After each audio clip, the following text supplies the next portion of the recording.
એક મહાત્મા હતા સંત, એ રામ નામ ભરેલું જોયું ગોડાઉનમાં, તો શું બોલ્યા ખબર છે? કે આપ इनसे क्या खरीद सकते हो पता है? मारो દીકરો કે पता नहीं, हमको कैसे पता होगा? इतने राम नाम से आप क्या खरीद सकते हो, आपको पता है? मारो દીકરો કે ना इतनी हमको पता नहीं है। તે સંત મહાત્મા એવું કીધું, इतने ही राम नाम से अगर आप चाहो तो पूरे ब्रह्मांड को खरीद सकते हैं। राम तो विचारो, મહાપુરુષોની વાણી કોઈ દાડ જુઠ્ઠી હોય? સંત મહાત્મા શું છે ને, આ જાઓ શિવરાત્રી છે ગિરનારમાં જોયા હો, હજારો સાધુઓ જે ગિરનારમાં તપસ્યા કરે છે, હજારો વર્ષોથી આખા યુગ બદલાઈ જાય પણ એમની તપસ્યા એવા ને એવા લીન રહેશે. એવા સાધુઓ આજે આવશે કુંડમાં નાવા. અત્યારે ખબર છે ને, એ સાધુઓ જ્યારે મહાદેવના એ કુંડમાં સ્નાન કરવા પડશે ને, તેમાંથી કહેવાય છે કેટલાય તો બહાર નહીં આવે. આ સત્ય છે. એમાં સાક્ષાત મહાદેવ એ સાધુનું રૂપ લઈ ભસ્મ લગાવી, માળાઓ લગાવી, સાક્ષાત મહાદેવ એ કુંડમાં નાહવા માટે આવશે ને જાય છે. તો પાછા આવતા ક્યાં જાય છે, ક્યારે જાય છે, કોઈને ખબર હોતી. એવા સાધુ સંતો છે તો કોનું ભજન કરે છે? ભગવાનનું. બધું ત્યાગ કરીને તો શું મળે એમને? શું મળે? ભૂખ્યા તરસ્યા રહીને શું મળે? આનંદ છે ભગવાનના નામમાં, ભગવાનના સ્મરણમાં, ભગવાનના લીલા ગુણગાનમાં. એ આનંદ ખાલી આમ એક વખત ચાખી લીધો ને જીવનમાં, જેણે ચાખી લીધો ને, ત્યાં દુનિયાના કોઈ વસ્તુ નહીં ભાવે તમને, કોઈ વસ્તુ સાંભળવાનું નહીં ગમે, ભગવાનના નામ સિવાય આ વાણી બોલવાનું નહીં પસંદ કરે. એટલો અપાર આનંદ છે. મીરાબાઈ જોઈ લો તો આખો દાળ મારો ગીરધર, મારો ગીરધર, કે ખબર છે ને? એ તો ગાડી થઈ ગઈ એવું કહેતા હતા. ગાડી ના કહેવાય, ભક્તિ હતી. તો એવા તમારે ગાડા નહીં થવાનું, પણ એવા ગાડા થઈ જાવ તો ભગવાનની કૃપા છે. ભક્તિમાં પાગલ થવું એ કૃપા છે. નકર આ પાગલ પણ ભક્તિનું એમાં મળી જાય તો હો શું કેવું, દુનિયા માટે ગાડા દેખાય. કાં તો આખો દાડ રામ રામ રામ રામ ગાડો થઈ ગયો છે. ખરેખરમાં ગાડા નહીં, અસલ ડાયા અને હોશિયાર તમે જ છો રામ રામ કરવા વાળા. મરી જ્યાં પછી આખી જિંદગી તો રામ રામ રામ રામ નહીં બોલો, મર્યા પછી લોકો બોલશે કે રામ બોલો ભાઈ રામ, તમને સંભળાવશે. એ લાશ તો સાંભળવાની છે. આ શું ખોટું? મરી જ્યાં પછી તમારા પાછળ ભજન રાખશે, એની આત્માને શાંતિ મળે એમ. અને તો પહેલેથી રામ રામ કરી લીધું તો કોઈના ભજનની જરૂર નહીં, કોઈના બોલવાની જરૂર નહીં. આપે રૂપિયા કલ્યાણ થઈ જાય. એટલે આ જીવન પૂરતું નહીં, આ તો જીવનની એક યાત્રા છે, થોડા ક્ષણોની. 1 થી લઈને 100 વર્ષ સુધીની યાત્રા. હવે 100 વર્ષ તો કોઈ પૂરો કાઢવાના નહીં. આ જમાનો હતો 100 વર્ષ જીવતા હતા, અત્યારે તો 50માં હતો. એવું ના એવું કહીશ તો બીક લાગશે કે હા હે મારી માડી મારા 50 થઈ ગયા જોજે. પણ અત્યારનો સમય એવો છે કે અત્યારે કોઈ એવું 100 વર્ષ કાઢવાનું આવડતા ઘટતી જાય છે. ભલે પણ આ યાત્રા ખાલી આટલા સમયની જ છે ને, 40 50 60 70 વર્ષ કશું ના કહેવાય. આજ આખો મહિનો જતો રે ખબર નહીં પડતી.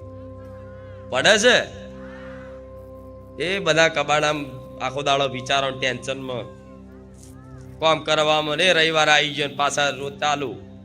1 મહિનો થઈ જાય, 2 મહિના થઈ જાય, આજ આખું વર્ષ જતું રે ખબર નહીં પડતી. વિચારો આ ધીરે ધીરે ધીરે તમારી આયુ ક્ષીણ થાય છે, મૃત્યુ તરફ ધકેલાવો છો. જેમ લાઈનમાં દર્શન કરવા આવો છો ને એવા બધા મૃત્યુની લાઈનમાં ઉભા છે. સાચું છે ખોટું છે? લાઈનમાં ઉભા છો ને, જેમ હમણાં દર્શનમાં મારો વારો આવશે એ રીતે બધા લાઈનમાં ઉભા છે. જેમ જેમ જેમ જેમ લાઈન ઓછી થાય એમ તમારો વારો આવે જ છે. પણ તમે એ વાત ભૂલી જાઓ છો કે મારે મરવાનું છે. કે ખરેખરમાં જેને મૃત્યુ યાદ હોય ને કે મારે એક દાડો જવાનું જ છે, તો એનાથી કઈક પાપ ઓછા થઈ જશે. બેમાની, ચીટિંગ બધું ઓછું થઈ જશે. હાય હાય કરવાનું, લોકોને ઉલ્લુ બનાવવાનું, લોકોને છેતરી બધું ભેગું કરવાનું, પાપ કેમ કરો છો? પાપ એટલે કરો છો કામનાના લીધે. પાપ એટલે થાય છે તમને કંઈક ને કંઈક કામના છે, કંઈક પામી લો, કંઈક પામી લો. એ બળજબરીથી પામવા માટે લોકો અધર્મનો માર્ગ અપનાવે, લોકોને છેતરપિંડી કરે, બેઈમાની કરે. એના લીધે મતલબ લોકો પાપ કરે છે. પણ જો એક દાડો તમારે જવાનું છે, આ નિશ્ચય મગજમાં યાદ રહેશે ને, તો ઘણી બધા કકરાટ કંકાસ બધું ઓછું થઈ જાય. કોઈક દુશ્મન હશે ને અને તમને રોજ હેરાન કરતો હશે તો વિચાર લેવાનો, કોઈ વાંધો નહીં, તું નહીં રહેવાનો ને હું નહીં રહેવાનું, તું તાર બોલ. થાય કે નહીં આવું? કેટલા ટાઈમ બોલીશ તું તાર? એ લડવા વાળા બધા યુદ્ધો કરીને જતા રહ્યા, ના જતા રહ્યા? મોટા મોટા યુદ્ધો કરીને આજ ખાલી ઇતિહાસ રહ્યો છે. અને અમે અડધો ઇતિહાસ તે ભૂસાઈ ગયો.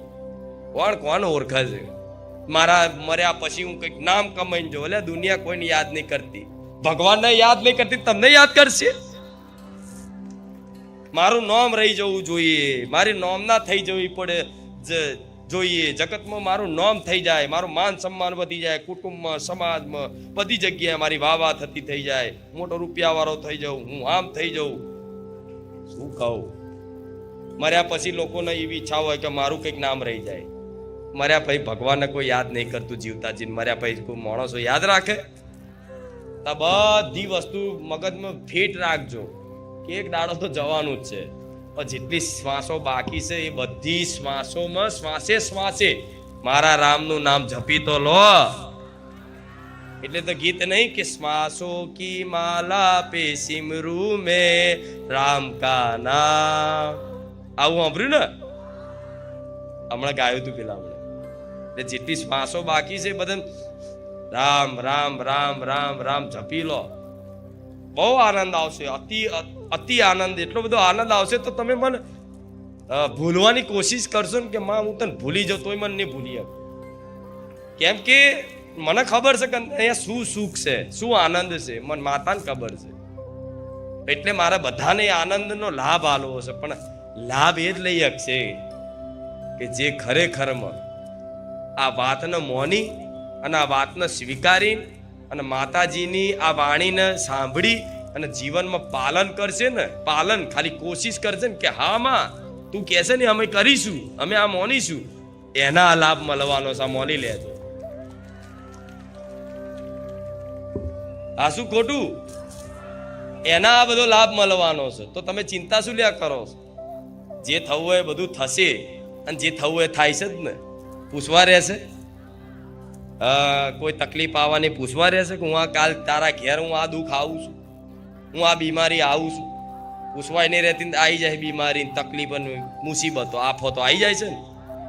તો જે થાય છે થાય છે. તો હવે એવું વિચાર લો કે મારી હવે જે થવું હોય થાય, પણ તારા ભરોસે, મારા રામ નામના ભરોસે, રામ નામના સહારે.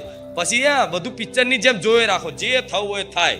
યમરાજ આવો તો ડરવાનો નથી. કેમ કે હું મારી માનો છું, હું મારી માતાનો છું, હું મારા રામનો છું. હું ડરવાનો? આ મૃત્યુ હોય ને, મૃત્યુ આવ્યું હોય ને ખરેખરમાં યમરાજ આવ્યા હોય ને તો યમરાજે પ્રણામ કરીને જતા રહે.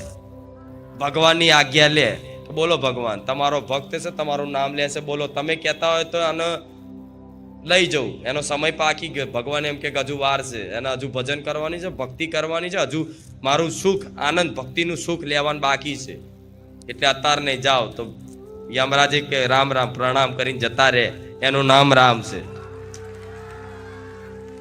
વિધિના લેખ કોણ લખે? બ્રહ્માજી લખે છે. કે છે ને આવું છઠ્ઠીના દિવસે લખે, એવું કે છે ને. તારે કાગળ નહીં મિલતા? દીકરો જન્મ છે તો કાગળના પેન મેલો છો ને, તેનું કારણ છે છઠ્ઠીના દિવસે બ્રહ્માજી લેખ લખે. એ લેખ જન્મો જન્મ, હજારો, તમારા લાખો જન્મો થયા, જન્મના આધારે તમે શું લેવા સુખ ભોગવાયા, કેટલું દુઃખ ભોગવાયા છો, કોના ઘેર જન્મ થશે, કોના પરિવારમાં જન્મ થશે, તમારી પત્ની કોણ હશે, કેટલા દીકરા હશે, તમારો મતલબ તમને જીવનમાં કેવી કેવી મુસીબતો આવશે, કયા સમયે આવશે, તમારા ઘેર તમારી કેટલી સંતાન હશે, કેટલા દીકરા હશે, કેટલી દીકરી હશે, આ બધું જ બ્રહ્માજીએ તમારા લેખમાં લખીને મોકલ્યા છે. આમાંથી આગું પાછું થવાનું નથી. આ વાત સત્ય છે. એ બ્રહ્માજીના ભગવાન છે મારા રામ. એ બ્રહ્માજી ના તે ભગવાન છે મારા રામ.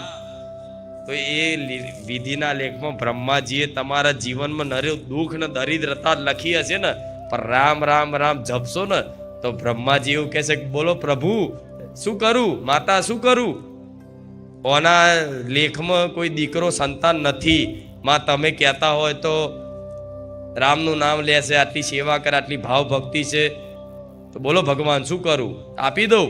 ભગવાન એમ કે હા. તો બ્રહ્માજી આમ લેખમાંથી લીટો માર દે અને 50 વર્ષે દીકરા આલે, એનું નામ માતા કહેવાય. આ શું ખોટું? તો આ બધી વસ્તુ કઈ ઘટના બનવાની છે, ક્યારે તમારું મૃત્યુ થવાનું છે, બધું નિશ્ચિત છે. મૃત્યુને કોઈ રોકી ના શકે. એનો એક નાની કથા કહું, સાંભળશો? કેટલા સાંભળશે? મૃત્યુ શું છે, મૃત્યુ શું છે એની નાનકડી એક કથા કહું, નાનકડી પણ મજા આવશે. એક દિવસે મહાદેવ મતલબ કૈલાસ પર્વત ઉપર એમના ધ્યાનમાં લીન હતા. ત્યારે વિષ્ણુ ભગવાન એમના વૈકુંઠ ધામમાંથી મહાદેવના મતલબ દર્શન કરવા કે એમની જોડે મુલાકાત કરવા માટે જવાનું થયું. તો વિષ્ણુ ભગવાનનું વાહન કોણ? ગરુડજી. એક દિવસ ગરુડ પર સવાર થઈ અને વિષ્ણુ ભગવાન કોઈ મીટિંગ કરવા આવ્યા, સમજો કોઈ લીલા કરવાની હશે તો ભગવાન જોડે, મહાદેવ જોડે આયા. તો આયા કૈલાસ પર્વત, તો વિષ્ણુ ભગવાન મતલબ મહાદેવ જોડે મતલબ એમની જે વાર્તાલાપ કરવાની, લીલા કરવાની, એની ચર્ચા કરવા માટે ગયા. અને ગરુડજી હંમેશા કોઈ બી એનો વાહન સવારી હોય બહાર ઊભું રહે, એવું કે ને, તો ગરુડજી બહાર ઊભા હતા કે લાવો તો જોયું તો કહો આ તો કૈલાસ પર્વત આટલો સુંદર છે, આ તો સ્વર્ગ કરતા પણ સુંદર છે. અહીંની હવા, અહીંનું સૌંદર્ય મતલબ ગરુડજીને આકર્ષિત કર્યું સૌંદર્ય.